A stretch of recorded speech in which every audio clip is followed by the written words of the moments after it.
제가 받은 경매 낙찰 수익률 70% 공개하도록 하겠습니다. 누구나 가능합니다. 제가 직접 낙찰받은 경매 실전 사례를 보여드리는 시간입니다. 실제 사례를 통해서 경매 투자에 한 걸음 더 가까워지는 기회가 되었으면 좋겠습니다. 경매 투자 어렵지 않습니다. 누구나 할 수 있습니다. 투자든 뭐든 행동으로 옮겨야 비로소 시작하는 것입니다.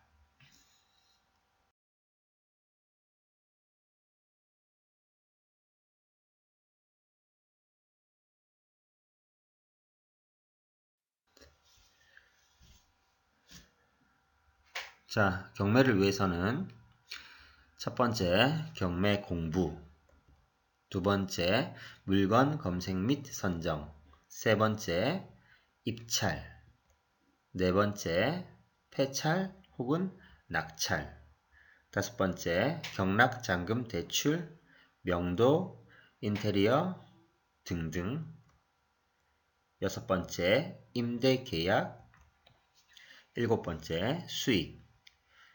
이런 과정을 통해서 경매 투자의 수익을 얻을 수 있습니다. 실제로 이런 과정들이 본인이 느끼기에 귀찮고 하기 싫고 신경 쓸 것이 너무 많다고 생각하면 곤란합니다. 말하기와 행동하기 사이에 수없이 많은 신발이 달아해진다. 이탈리아 격언인데 말하였고 생각했다면 행동에 옮겨야 한다는 뜻입니다. 우리가 계획하고 생각한 것은 많지만 사실 실행에 옮기기 어려운 일이 많이 있습니다. 이것을 비로소 옮길 때, 즉 변화가 생긴다는 뜻입니다. 말하고 계획하는 것은 어려운 일이 아닙니다. 그것을 막상 실행에 옮기는 것이 어려운 것입니다. 수많은 계획들이 있고 꿈들이 있지만 그것을 실행할 때 우리의 삶이 변화할 수 있다는 사실을 여러분들도 그리고 저도 잘 알고 있습니다. 그럼에도 불구하고 시간이 없다는 이유만으로 실행하지 않았었던 것입니다. 화면에 나와 있는 이탈리아 격언과 같이 행동하지 않으면 그 무엇도 얻을 수 없다는 사실을 우리가 알고 있듯이 계획하고 말하였다면 행동으로 옮기는 사람이 되어야 하겠습니다. 말과 행동이 일치하는 사람은 신뢰도도 높아지는 법이니까요. 언행일치하기란 쉬운 일은 아닙니다. 물론 계획도 필요하고 그것을 실행하기 위해서는 시간도 필요한 것은 사실입니다. 나의 상황에 따라 신중한 선택을 요하기는 하지만 내 삶의 발전을 가장 중요하게 생각하는 여러분이 되었습니다. 마지막으로 이 영상을 보시고 행동으로 옮길 수 있는 시청자분들이 되었으면 정말 좋겠습니다.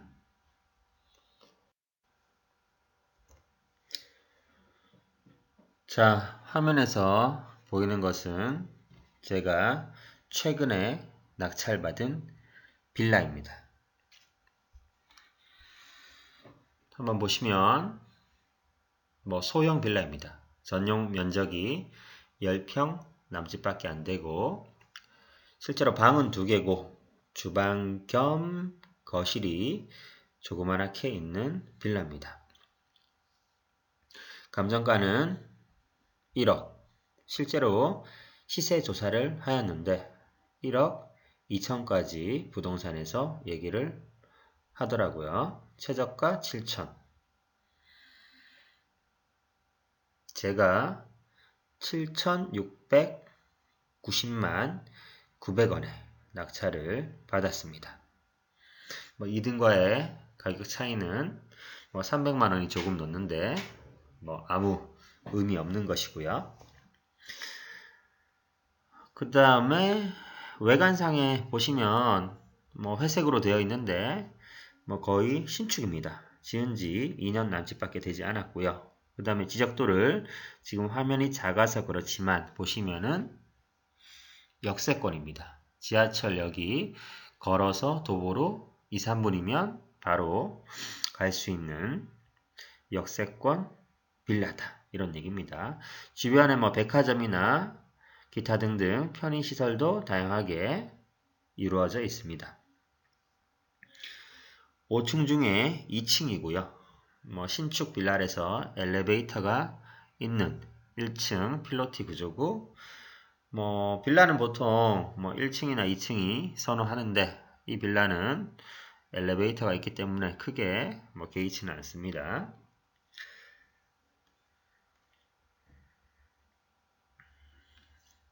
자, 화면을 좀 더 확대했습니다. 확대하니까 조금 더 잘 보이시죠?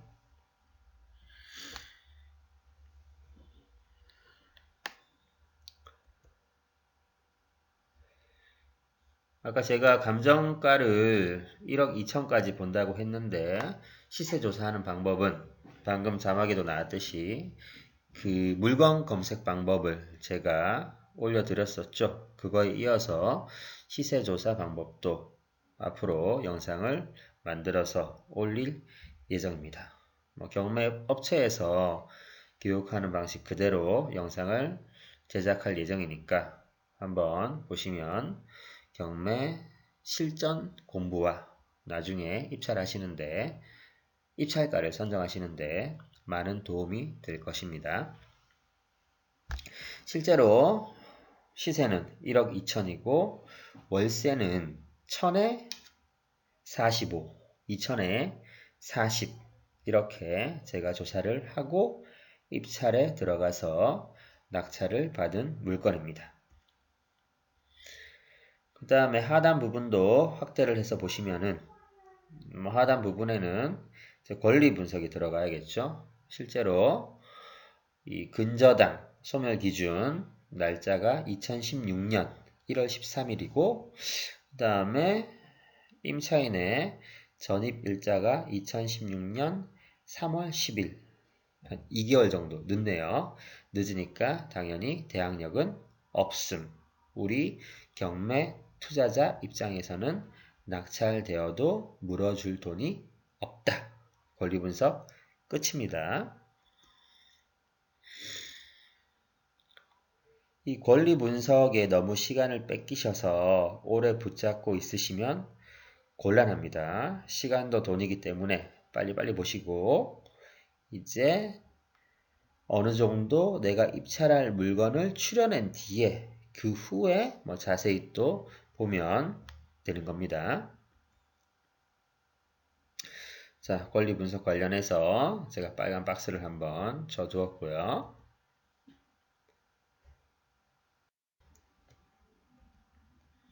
아까 낙찰가를 한 번 더 말씀드렸지만 한 번 더 체크해 보시면 약 7,690만원에 제가 낙찰을 받은 물건입니다.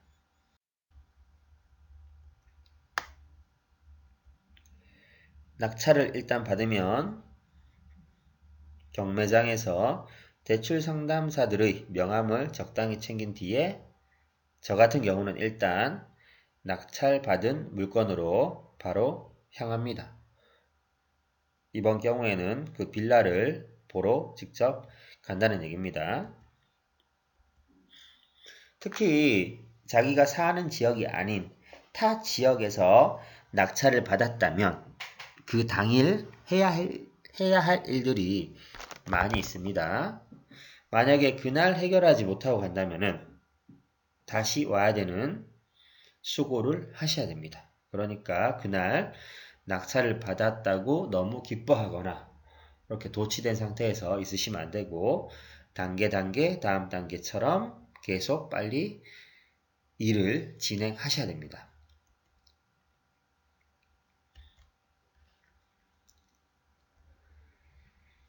자, 제가 빌라로 가서 초인종을 누른 다음에 명도 대상자를 만나려고 합니다. 제일 중요한 것은 이 명도할 대상자의 연락처를 그날 바로 확보하는 것입니다. 실제로 만약에 초인종을 눌러서 그 명도 대상자, 뭐 임차인이 될 수도 있고 소유자가 될 수도 있겠죠. 나와서 저와 만난다면은 뭐 처음에 낙찰을 받게 됐는데 뭐 인사 한번 드리러 왔습니다. 이런 식으로 정중하게 얘기하고 조금 부드럽게 이야기를 풀어나가셔야 됩니다. 뭐 갔는데 바로 언제까지 집을 비워주실 거예요? 이렇게 하면은 명도가 잘 안 풀리겠죠. 그죠? 그러니까 서로 존중하는 마음은 깔아놓은 상태에서 조금은 뭐라 그래야 되지? 이 부드러운 카리스마라고 얘기하면은 좋을 것 같습니다. 그런 식으로 이 명도 대상자에게 접근을 해야 됩니다. 당일날 바로 명도 대상자를 만났다면 급할 거 없습니다. 바로 연락처나 뭐 서로 교환하고 제가 다음 일정에 대해서 차근차근 연락을 드리겠습니다 하고 연락처를 일단 받아서 오시면 됩니다. 뭐 그 뒤에나 더 이상 할 필요는 없습니다. 아직 낙찰을 받은 상태지만 잔금 납부도 덜 했고 소유권도 이 낙찰자의 것이 아니기 때문에 그날은 그냥 연락처만 받고 오더라 이런 얘기입니다. 근데 뭐 초인종을 눌러도 옆집, 윗집, 아랫집 다 수소문을 해도 부재중입니다. 이 낙찰받은 안에 살고 있는 명도 대상자가 부재중일 때는 반드시 문 앞에 큼지막하게 매직으로 굵은 글씨로 자기 낙찰자의 연락처를 붙이고 오셔야 됩니다.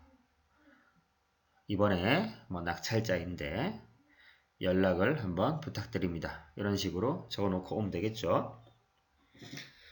뭐 이렇게 해서 돌아갔는데 연락이 왔습니다. 그러면 상대방의 번호가 뜨니까 이제 연락처를 확보한 셈이 되겠죠.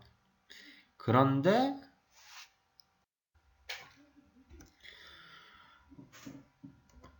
어떤 경우에는 연락처를 남겼음에도 불구하고 하루, 이틀, 일주일 시간이 계속 지나도 연락이 오지 않는 경우도 경매를 하다 보면 많이 있습니다. 그러면 이 상황을 대비해서 낙찰받은 그날, 당일날 조치를 하나 더 해주셔야 됩니다. 낙찰받은 해당 법원으로 다시 갑니다. 다시 발걸음을 돌려서 갑니다. 오전에는 경매가 진행되고 있기 때문에 관련 서류들이 경매 입찰장에 보관이 되어 있습니다. 그러면 경매가 끝나고 오후에는 그 관련 서류들이 다시 경매계로 올라옵니다. 그러니까 먼저 낙찰받은 물건에 가서 부재중인지 확인을 하시고 다시 해당 경매계로 와서 이 조치를 취해야 된다는 얘기입니다. 순서를 아시겠죠? 관련 서류가 오후에나 들어오니까요. 그러면 낙찰자로서 경매 관련 서류 열람을 신청하러 왔습니다 하면은 간단하게 뭐 이렇게 적고 난 뒤에 제출하고 뭐 인지를 뭐 미리 내는 경매계도 있고 나중에 열람 후에 인지를 내는 경우도 있습니다. 얼마 안 합니다. 그래서 열람 신청을 하시면 되겠습니다. 그러면 저도 역시 같은 방법으로 열람 신청을 하였습니다. 그 서류에서 명도 대상자, 임차인이 되겠네요. 이번 경우는 임차인의 연락처를 확보할 수가 있었습니다. 제가 이 명도를 위해서 임차인의 연락처를 알아내는 법을 예전에 따로 영상으로 만들어 놓았으니까 좀 더 깊게 궁금하신 분들은 그 영상을 시청하시면 되겠습니다. 위에 보이시죠? 빨간 박스 안에 임차인, 즉 명도 대상자의 연락처가 경매 관련 서류에 보입니다. 이거는 뭐 임대 계약서인데 이런 임대 계약서도 다 경매 서류 안에 포함이 되어 있습니다.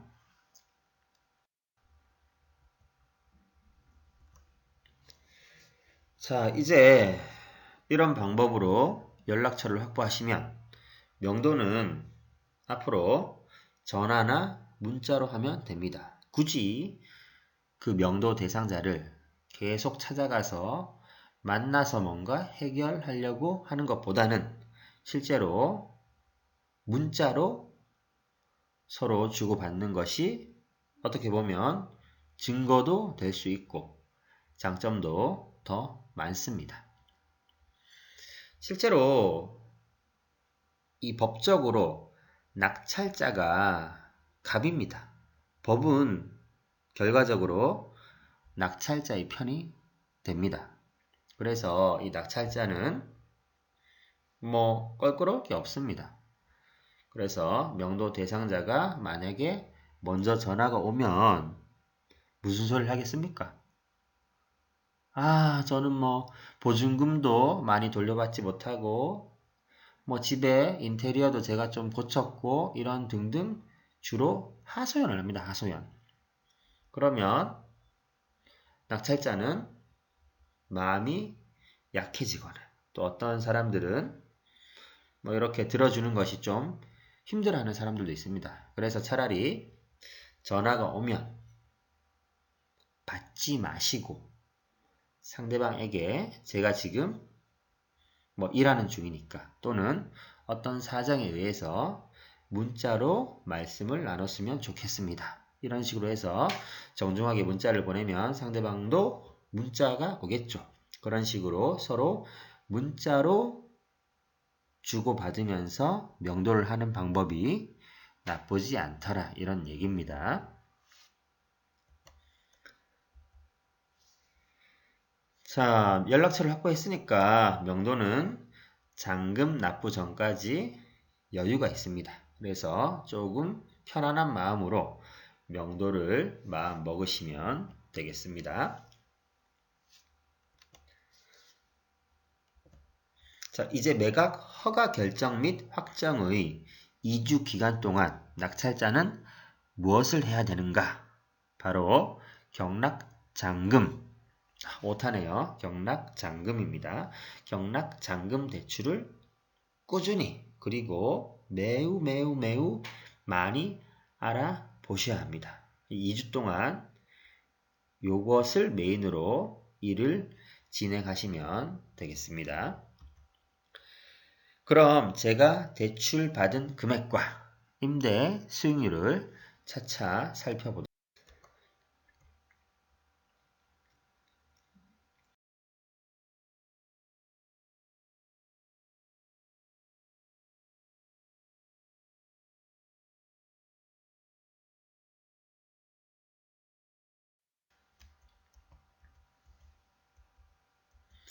자, 뭐 화면에 에러가 좀 떴는데 넘겨서 이어서 하도록 하겠습니다.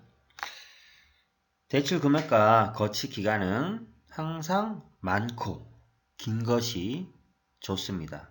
당연히 대출 금액은 많고 거치 기간은 길어야지만 내 수익률이 높아지더라. 이런 얘기입니다. 거치 기간은 이자만 내는 기간이기 때문에 시간을 확보할 수 있는 이 투자에 여유가 생기는 거죠. 그래서 이 거치 기간 긴 것도 찾아보시면 전화를 많이 돌리셔야 합니다. 찾아보시면 항상 있습니다. 이제 잔금 납부를 완료했으면 저의 소유의 물건이 되는 겁니다. 제가 즉 새로운 소유자가 되었습니다. 이제 임차를 놓아야 될 시간입니다. 명도가 원만하고 수월하게 이 물건은 잘 끝났습니다.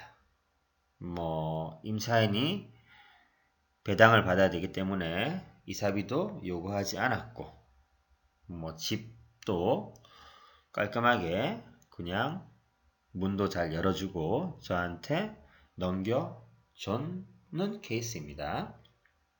그래서 집 내부를 확인했는데 뭐 지은 지 2년밖에 되지 않은 신축에 속하는 빌라라서 뭐 깔끔합니다. 뭐 이 사람이 혼자 사는 남자였는데 뭐 침대하고 이런 것들은 좀 버려달라고 저한테 부탁을 했습니다. 그래서 뭐 이사비도 요구하지 않았고, 그래서 제가 뭐 흔쾌히 알았다고 했는데 일단은 부동산에 내놓을 때 이거를 제가 옵션이라고 얘기를 하고 내놓았죠. 이 빌라는 옵션으로 침대까지 줍니다. 그러니까 임차인 좀 잘 맞춰주세요. 뭐 이렇게 얘기를 해놨습니다. 뭐 그 임차인이 새로운 침대를 갖고 들어온다 그러면 뭐 처분하면 되는 것이고, 그 다음에 뭐 침대 없이 들어오면 이 침대를 사용하니까 뭐 그 임차인이 만족하거나 제 집을 선택할 수 있겠죠. 그런 식으로 활용을 했습니다. 자, 거실 겸 주방인데 아직 바닥은 청소하지 않은 상태라서 먼지 같은 것이 좀 있는데 뭐 싱크대도 위에 하이그로시로 깔끔하게 되어 있고 가스레인지도 되어 있고 뭐 내부 상태는 깔끔했습니다. 뭐 방도 2개가 있었기 때문에 나머지 방도 깔끔했습니다. 죄송합니다. 명도시 결국 추가 비용과 수리 비용이 들어가지 않았습니다.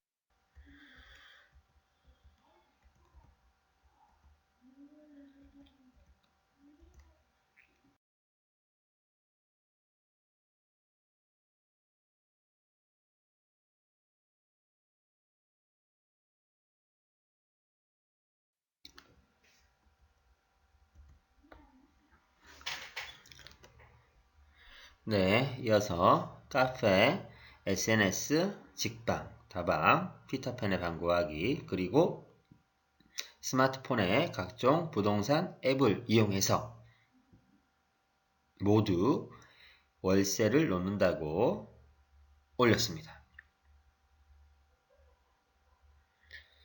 뭐 근처에 한두 군데 부동산에 방을 내놓는다고 올려놓고 일주일, 2주일, 한 달, 2달 기다리면서 왜 방이 안 나가지, 집이 안 나가지, 왜 자꾸 이렇게 임대가 안 될까 이렇게 생각하고 계시면 안 됩니다. 전화를 꾸준하게 돌리셔야 됩니다. 그 물건에 네이버 지도를 켜놓고 뭐 부동산이나 중개사를 검색하면 내 낙찰받은 물건 주위로 부동산이 수십 개가 쫙 뜹니다. 그래서 그런 곳에 전화를 돌리셔서 집도 어떻고 이렇게 설명을 하면서 계속 내놓아야 됩니다. 그리고 만약에 50군데 내놨습니다. 50군데 내놓았으면 그게 끝이 아니죠. 일주일마다 계속 체크를 해야 됩니다. 사장님 안녕하세요. 저번에 요거 월세 내놓았던 집 주인인데요. 뭐 집 보러 오는 사람 없나요? 이런 식으로 계속 전화를 하시던가 문자로 계속 남기셔서 계속 내 집에 임대를 내놓고 있다. 부동산에 체크를 하게끔 해 주셔야 됩니다. 왜냐하면 부동산에서는 하루에 수십 군데 전화를 받고 매수해달라, 매도해달라 이렇게 들어옵니다. 연락이. 그러면 부동산 관계자는 한두 명인데 그것들을 나름대로 정리한다고 정리해 놓겠지만 다 기억할 수는 없습니다. 분명 일주일 정도 지나면 까먹기 때문에 계속 확인을 시켜줘야 된다. 이런 얘기입니다.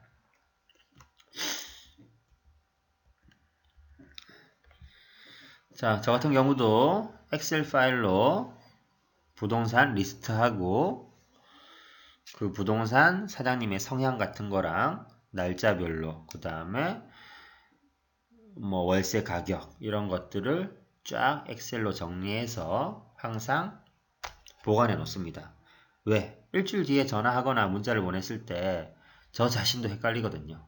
이 사장님한테는 제가 어떻게 얘기했는데 또 다른 부동산에는 이렇게 얘기했는데 헷갈릴 수 있겠죠. 그죠? 그러니까 그런 것들도 엑셀로 정리하셔서 보면서 뭐 일주일 단위로 계속 기록을 해 두셔야지만 헷갈리지 않겠죠.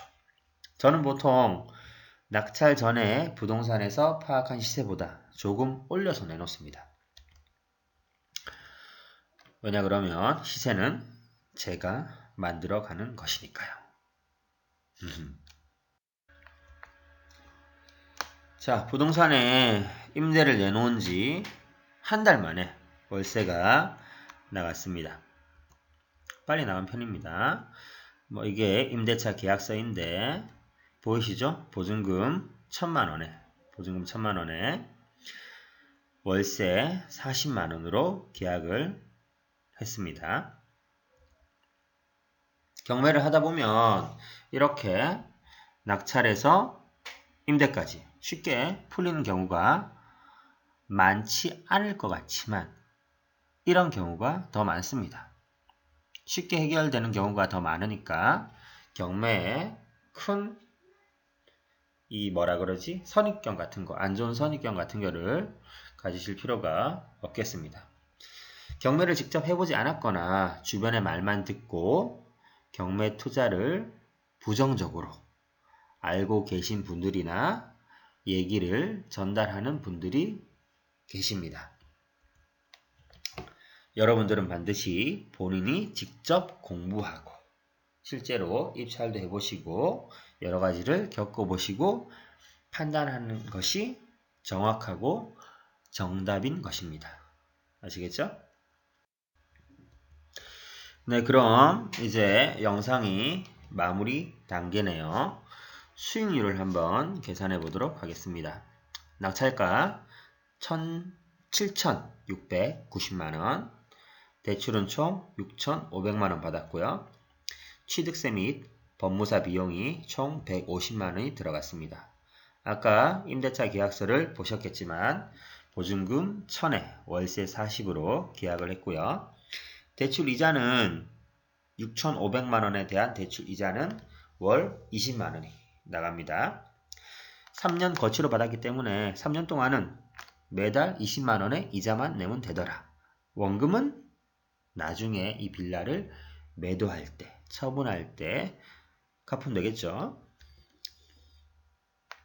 그래서 실제로 제 투자금은 계산을 해보시면 낙찰가에서 대출 금액을 빼고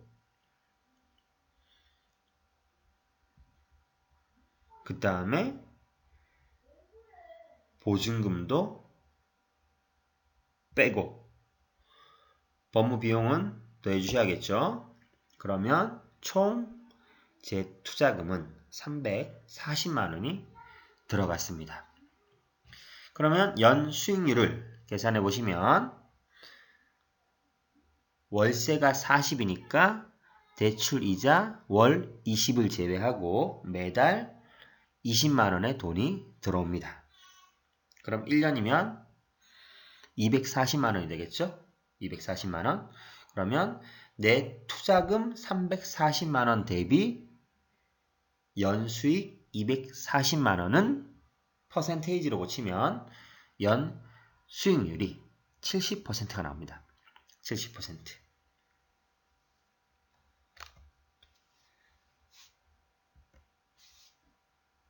매달 20만원씩 통장에 돈이 들어오는데 이 액수가 중요한 것이 아니고 중요한 것은 수익률입니다. 수익률. 만약 제가 대출을 340만원만 더 받았다면 제 투자금은 제로가 되겠죠. 이런 경우가 바로 무피투자. 무한대의 수익률을 얻을 수 있는 케이스가 되겠습니다. 물론 신용대출을 이용해서 340 정도는 더 받을 수도 있습니다. 그죠? 더 받으면 무한대 투자가 되는 것이죠. 간혹 이렇게 생각하는 사람이 있습니다. 뭐 돈 1,000만 원 정도 여유가 있는데 그것을 굳이 또 대출까지 받아서 수익률을 막 이렇게 짜내서 올려야 되느냐 이렇게 생각하시는 분들이 있는데 이렇게 생각을 하셔야 됩니다. 왜냐 그러면 그 남은 1,000만 원을 가지고 또 다른 경매 물건에 투자하면은 또 얼마만큼의 수익이 나오겠죠. 그런 식으로 수익률을 계속 쌓아가는 겁니다. 제가 340만 원 지금 투자를 해서 매달 20만 원씩 1년에 240만 원을 법니다. 근데 이런 경매 물건을 10개 받았다고 하면은 투자금은 3,400만 원, 연수익은 2,400이 되겠죠. 한 달에 200만 원이 되는 겁니다. 내 투자금 3,400밖에 안 들었는데 이런 경매 물건이 10개, 100개 이런 식으로 낙찰을 받으면 내 수익률은 어마어마해지겠죠. 이런 식으로 경매 투자를 이어나가시는 겁니다.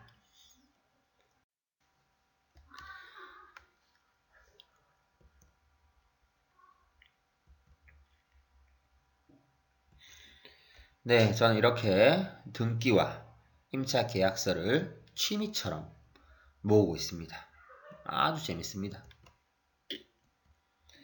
입찰부터 낙찰까지 그리고 임대, 기타 등등 모든 서류와 사진을 정리하는 것을 저는 즐깁니다. 이 등기가 하나하나씩 파일에 꽂혀갈 때마다 저는 진짜 밥을 먹는 것보다 더 배가 부릅니다. 바로바로 돈이 들어오는데 이보다 좋은 즐길 거리가 있을까요? 누구나 할 수 있습니다. 경매 투자 한번 도전해 보십시오. 자, 짧은 시간에 배우는 경매 팁, 경매 투자 금액보다 수익률을 높여라. 남은 돈은 다시 재투자한다. 요게 핵심 포인트라고 얘기할 수 있겠습니다. 사람의 성격을 바꾸는 것은 어려운 일입니다. 경매도 마찬가지입니다. 경매의 사고방식을 가지는 것은 쉽지 않습니다. 마인드를 바꾼다면 경매 투자로 성공할 수 있습니다. 지금까지 봐주셔서 감사합니다. 경매하는 직딩아빠 경지가였습니다.